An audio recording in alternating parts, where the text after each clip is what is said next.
Ration அட்டைதாரர்களை alert. வருகின்ற பொங்கல் திருநாளை முன்னிட்டு தமிழக அரசு அரிசி வாங்கும் ரேஷன் அட்டைதாரர்களுக்கு பொங்கல் பரிசு தொகுப்பாக 1 கிலோ அரிசி, 1 கிலோ சர்க்கரை, ஒரு முழு கரும்பு வழங்கும் நிலையில் தற்பொழுது ரூபாய் 3000 ரொக்க பணத்தையும் அறிவித்துள்ளது. எனவே ரேஷன் கடை ஊழியர்கள் அதற்கான டோக்கன்களை வீடு வீடாக நேரில் சென்று வழங்கி வரும் சூழலில் வரும் 8ஆம் தேதி தமிழக முதல்வர் மு.க.ஸ்டாலின் இத்திட்டத்தை தொடங்கி வைக்கிறார்.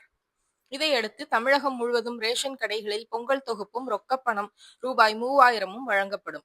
இதையடுத்து அடுத்த நாள் 9ஆம் தேதி வெள்ளிக்கிழமை ரேஷன் கடைகளுக்கு விடுமுறை தினமாகும். ஆனால் பொங்கல் தொகுப்பு வழங்குவதற்காக ரேஷன் கடைகள் 9ஆம் தேதி வெள்ளிக்கிழமை வழக்கம் போல் இயங்கும் என்றும் இதை பொதுமக்கள் கவனத்தில் கொள்ள அறிவித்துள்ளது தமிழக அரசு.